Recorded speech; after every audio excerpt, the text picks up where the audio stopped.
Todo comenzó con una vibración, un mensaje más, uno cualquiera, como los cientos que recibo cada día.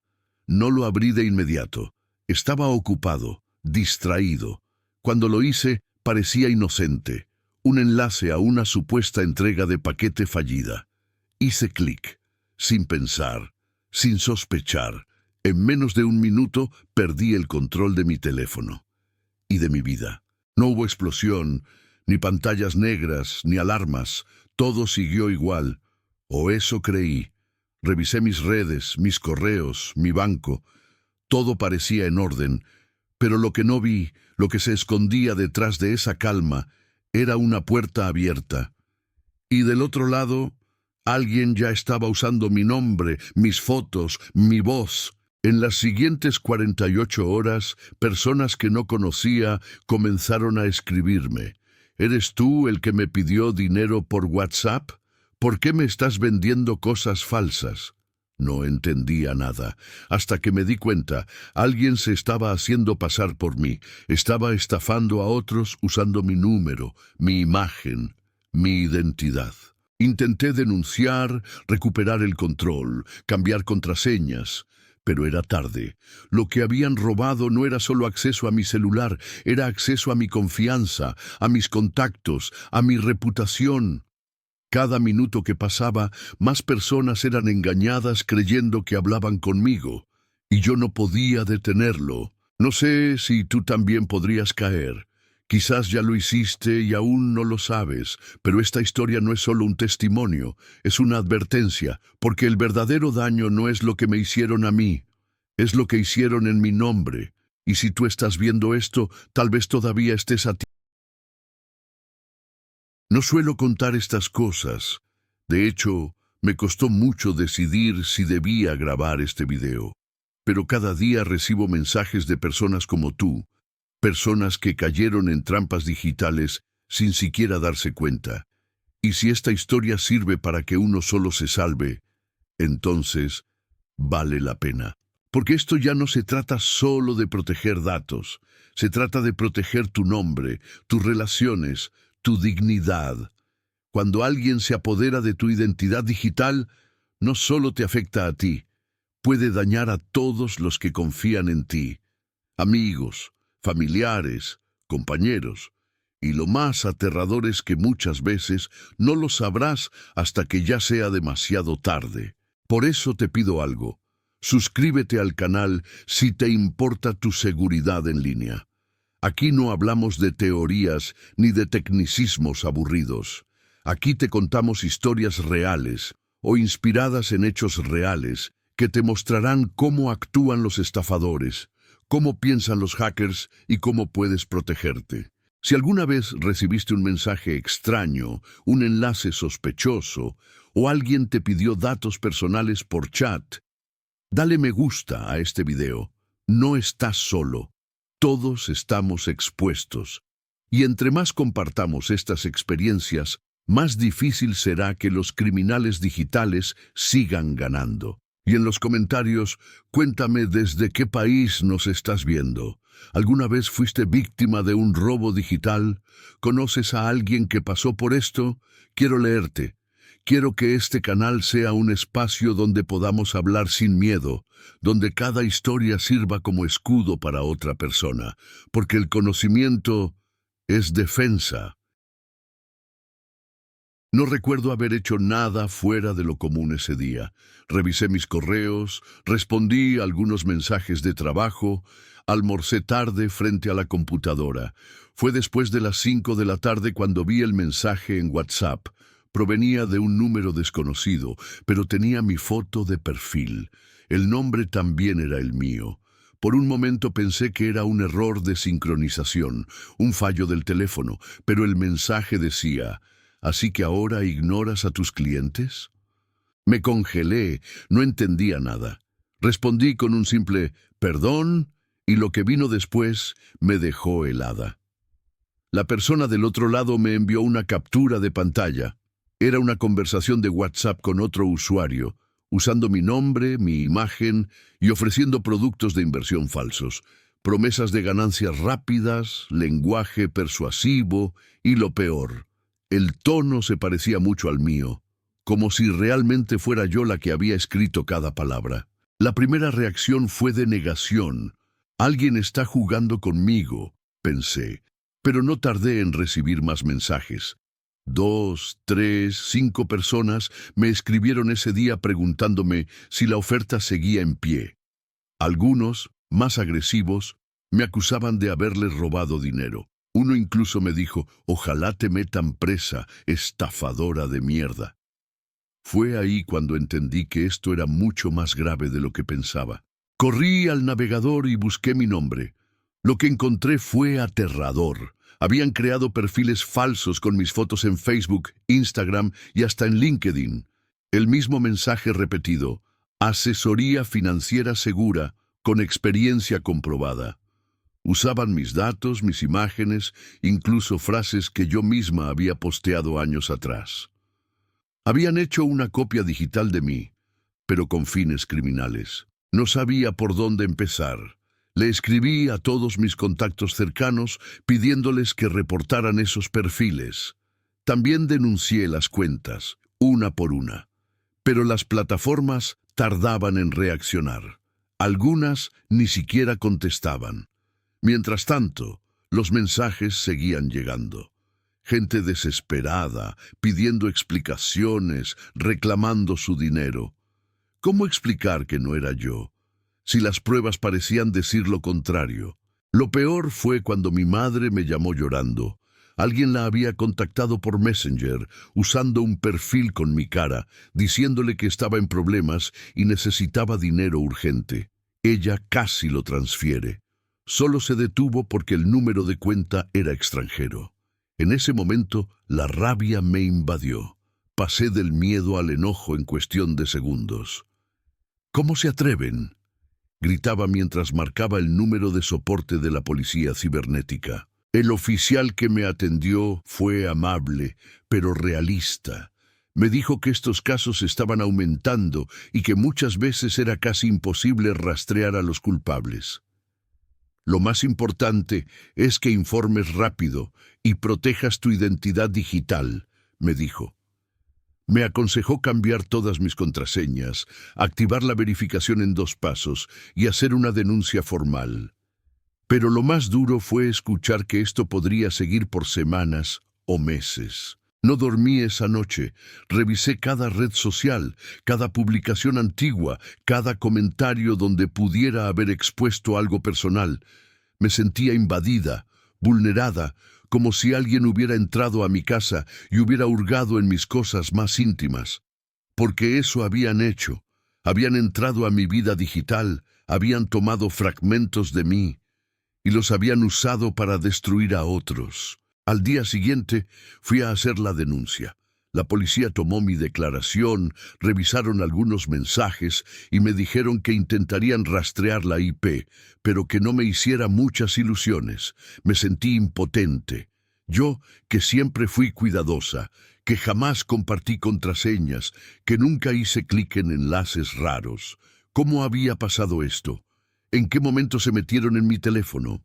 No tenía respuesta. Solo sabía una cosa.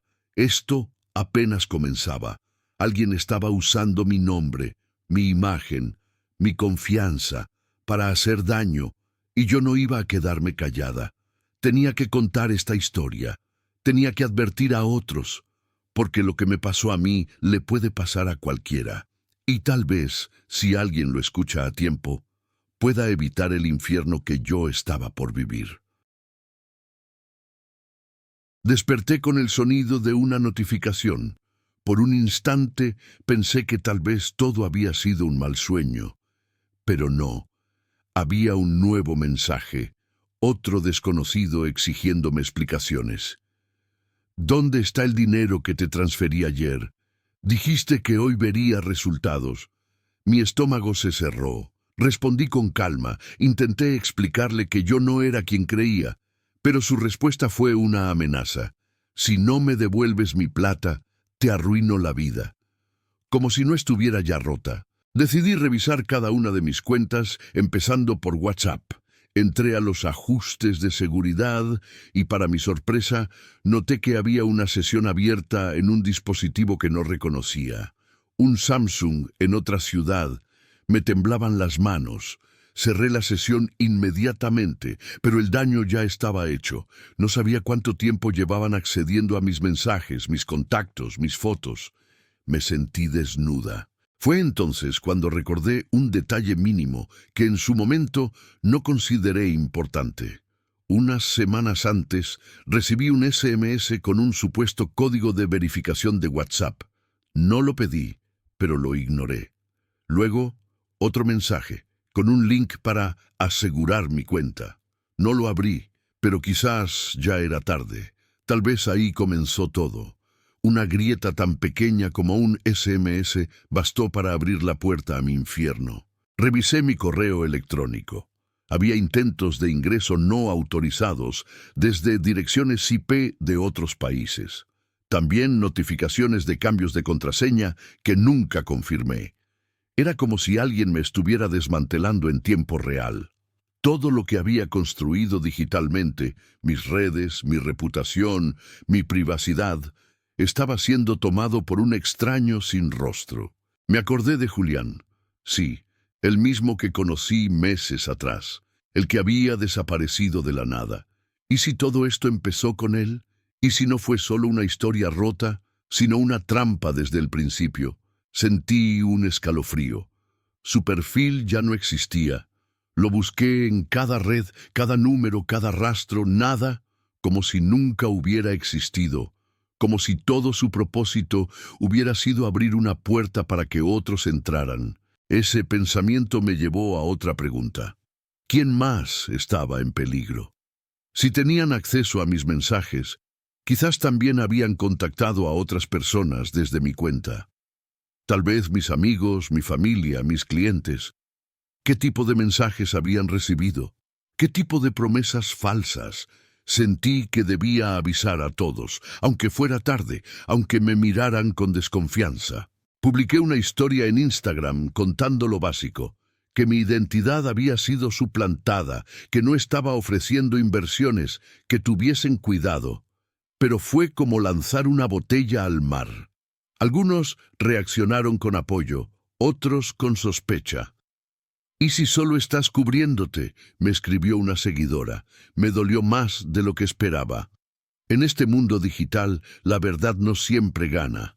Hablé con un técnico de ciberseguridad.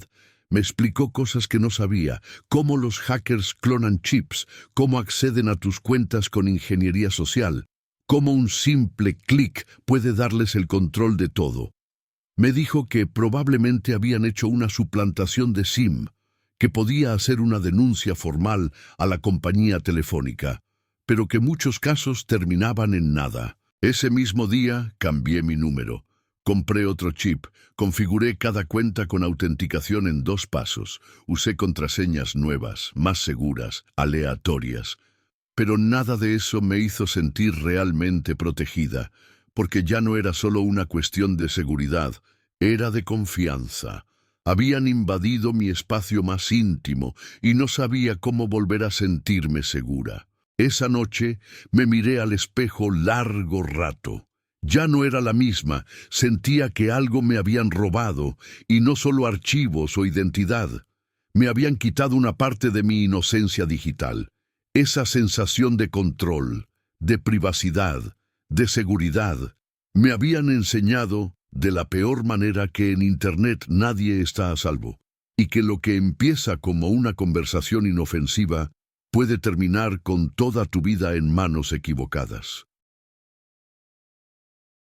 Al día siguiente empecé a recibir capturas de pantalla. Amigas, conocidas, incluso una excompañera de facultad me escribieron con preocupación. «¿Sos vos la que está vendiendo criptomonedas?», preguntaban. En cada mensaje había una foto mía, mas con frases que jamás escribí, supuestas promesas de lucro, invitaciones para invertir seguro. El lenguaje era extraño, pero lo suficientemente convincente. Estaban usando mi imagen, estaban usando mi voz. Una de las capturas me congeló. Era un audio. Supuestamente mío. Lo escuché varias veces. Sonaba como yo, mis pausas, mi acento, incluso mis muletillas.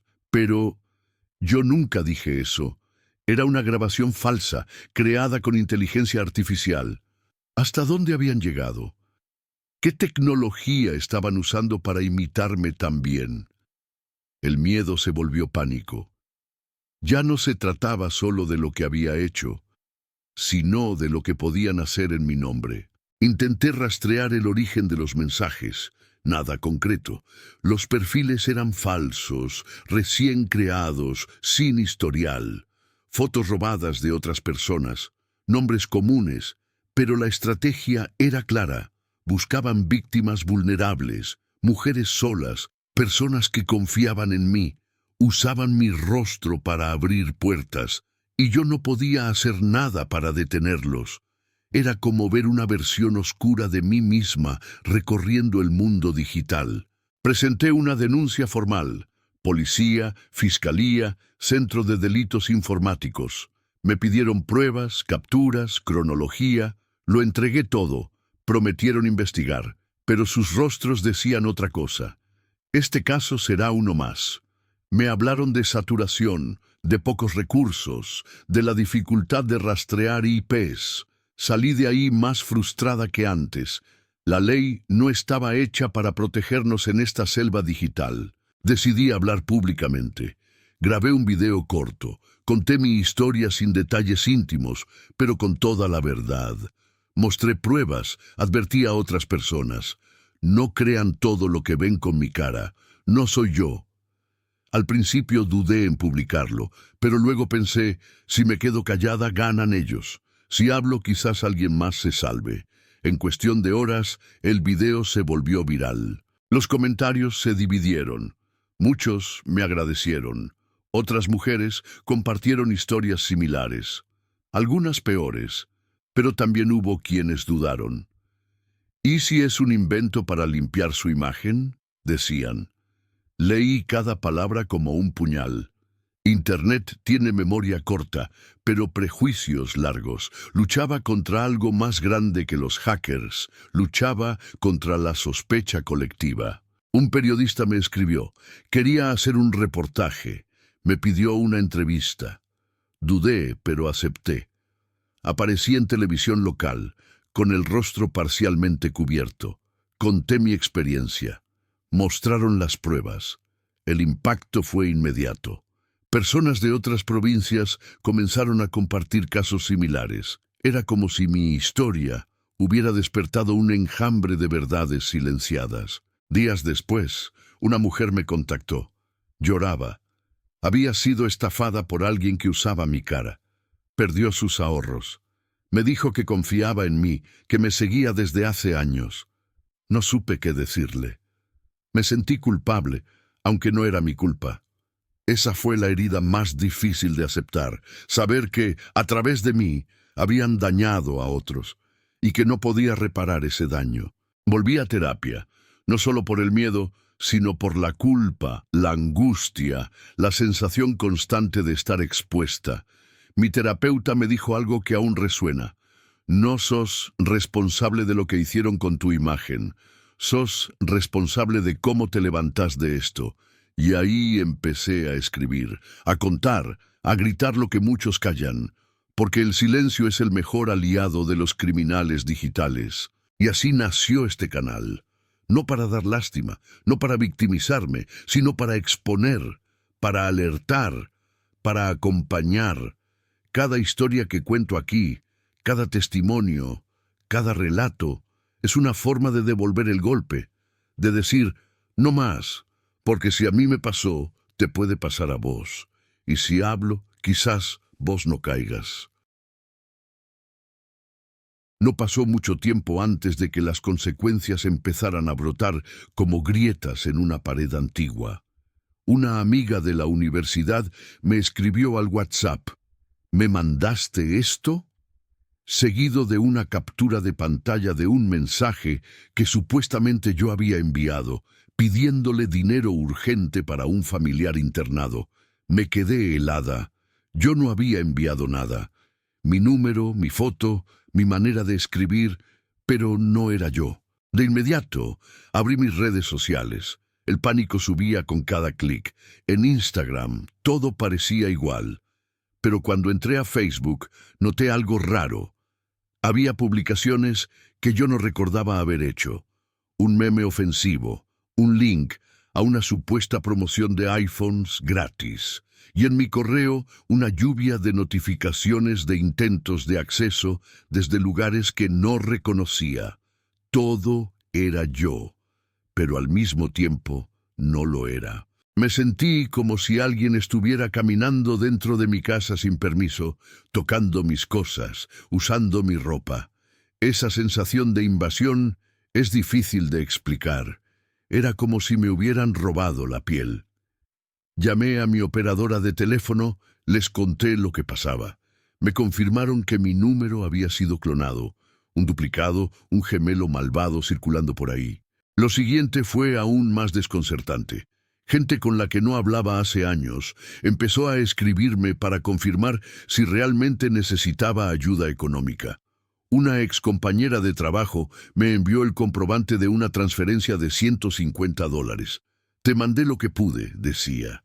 Sentí una punzada de culpa que me quemó por dentro. Ni siquiera sabía que ella seguía mi vida de cerca, y ahora estaba siendo utilizada para estafar. Fui directo a la comisaría más cercana. Hice la denuncia con las manos temblando. El oficial que me atendió parecía acostumbrado. «Esto pasa más seguido de lo que crees», me dijo. Me pidió detalles, capturas, nombres, y me aconsejó contactar con la unidad de delitos informáticos. Me sentí aliviada, pero también desamparada. Era como si la justicia caminara a paso de tortuga mientras los criminales iban en moto. Decidí cerrar temporalmente mis redes. Me dolió más de lo que pensé. Era como cortar un lazo con el mundo. Me preguntaba qué imagen estaba quedando de mí allá afuera, en chats, mensajes reenviados, perfiles clonados. ¿Cuánta gente más estaría cayendo en la trampa usando mi nombre? ¿Cuántos estarían pensando que yo era una estafadora? Lo peor fue mirar a mi familia a los ojos y contarles. Mi papá, siempre tan sereno, apretó los labios y bajó la mirada. Mi mamá, en cambio, se puso a llorar. «¿Te hicieron daño?», preguntó con voz rota. Y aunque físicamente no tenía un rasguño, me sentía como si me hubieran golpeado por dentro. Nunca imaginé que una historia de Instagram terminaría en esto. Intenté contactarme nuevamente con Julián, o con quien sea que estuviera detrás de esa identidad. Le escribí desde una cuenta nueva, fingiendo ser otra persona interesada. No hubo respuesta, pero a las pocas horas, alguien con otro nombre, Marco, me mandó una solicitud con una descripción muy parecida a la de Julián. Libros, plantas, bicicleta, laptop, el mismo patrón, el mismo anzuelo. Fue ahí cuando comprendí. Yo no era la única. Había una estructura detrás. No era una historia de amor fallida, era una operación cuidadosamente armada. Alguien, o varios, estaban robando identidades, manipulando emociones, vaciando cuentas y dejando cicatrices invisibles. La suplantación no era solo digital, era emocional. Nos estaban rompiendo desde adentro. Esa noche no pude dormir. En mi mente, las imágenes se repetían como un eco. Mi rostro en una pantalla, las palabras dulces, la cámara encendida, el silencio después. Pero entre el miedo empezó a nacer algo más, una rabia distinta, una necesidad de no callar. No quería ser solo una víctima anónima. Quería gritar, contar, advertir. Si ya me habían usado, al menos que mi historia sirviera para encender una alarma en otros. Y eso apenas empezaba. Tomé una decisión. No quería quedarme quieta viendo cómo todo se derrumbaba. Si no podía recuperar todo lo que me habían robado, mi imagen, mi confianza, mi paz, al menos podía empezar a reconstruir algo nuevo con lo que quedaba. Y lo primero fue contar mi historia. No sabía cómo ni por dónde empezar, pero algo en mí gritaba que debía hacerlo. Abrí una cuenta nueva en Instagram. Esta vez no para compartir cafés ni frases de madrugada. La llamé Yo fui suplantada, y en la primera publicación subí una imagen con fondo negro y letras blancas. Esto me pasó a mí. Te puede pasar a vos también. En menos de una hora los mensajes empezaron a llegar. Mujeres, hombres, personas que ni conocía. Todas con historias parecidas, algunas aún sin cerrar, algunas recién comenzando. Me contactó una periodista de un medio digital que estaba haciendo una nota sobre estafas emocionales en redes. Me invitó a compartir mi caso. Dudé. Tenía miedo de que me expusieran, de que alguien usara mi historia otra vez, de que me volvieran a lastimar. Pero acepté. Si mi silencio me había llevado hasta este punto, mi voz tenía que empezar a sacarme. El artículo se publicó un viernes. Del emoji al chantaje, cómo usan la seducción digital para destruir vidas. Mi nombre estaba ahí, mi foto también. Al principio me dio vértigo, pero después entendí que ya no estaba escondida. Esa visibilidad que tanto me aterraba, ahora era mi escudo. Empezaron a escribirme más personas, algunas para agradecer, otras para confesar, y algunas para contar que conocieron a alguien como Julián. Descubrí que mi historia era un patrón, que existía una red, no solo en mi país, sino en varios, que operaban con identidades falsas, fotos robadas, palabras calculadas, todo diseñado para crear confianza, para formar un vínculo emocional, y luego destruirlo. El objetivo no era solo económico, era control, era sometimiento, era anularte sin tocarte. Empecé terapia. Necesitaba reconstruirme también por dentro. Las noches seguían siendo largas, llenas de preguntas, de imágenes que volvían sin permiso. Pero hablar ayudaba. Llorar ayudaba. Nombrar lo que me había pasado me devolvía algo que no sabía que había perdido. El poder sobre mi historia. Porque eso también te roban, ¿sabes? El derecho a contar lo que viviste sin culpa, sin vergüenza. Poco a poco fui cerrando heridas. Aún no confío como antes. Me cuesta responder mensajes de desconocidos. Me cuesta aceptar cumplidos, pero ya no me paraliza. Ahora me detengo, analizo, y si algo no me cierra, simplemente no sigo. Aprendí a mirar más allá del emoji, más allá de la cámara, porque el peligro no siempre viene gritando, a veces susurra. Empecé a dar charlas en escuelas secundarias y universidades. No era una experta, no tenía títulos en ciberseguridad, pero tenía una historia. Y eso, muchas veces, vale más.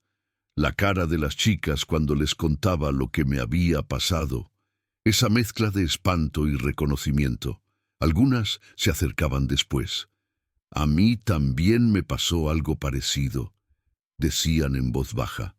Yo las miraba a los ojos y les creía. Hoy mi historia ya no es solo mía, es un espejo, un aviso, un faro para quienes aún están a tiempo. Todavía tengo miedo, claro. Todavía tiemblo cuando recuerdo algunas cosas, pero también siento orgullo, porque me levanté, porque usé el dolor como semilla, porque, aunque no pude evitar que me destruyeran, sí pude decidir cómo reconstruirme. Si llegaste hasta acá, si estás leyendo esto o escuchando mi voz en un video, solo quiero que sepas algo. No estás sola, no sos tonta, no sos débil. Fuiste víctima de un engaño que fue diseñado para eso.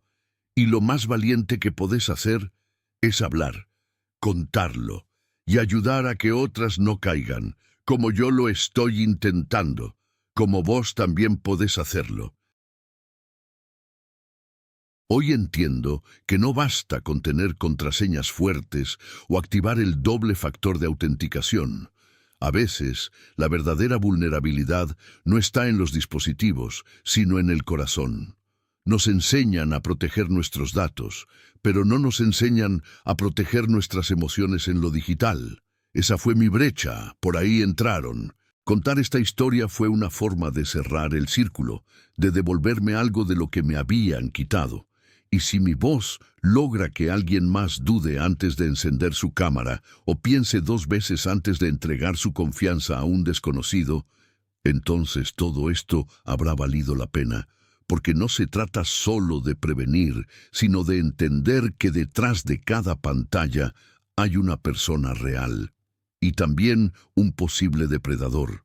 Gracias por haber llegado hasta el final. Si esta historia te tocó, compártela. Suscríbete al canal para escuchar más testimonios como este. Déjanos en los comentarios si alguna vez viviste algo parecido o si conoces a alguien que lo haya vivido, porque mientras más hablemos, más difícil será para ellos seguir cazando en silencio.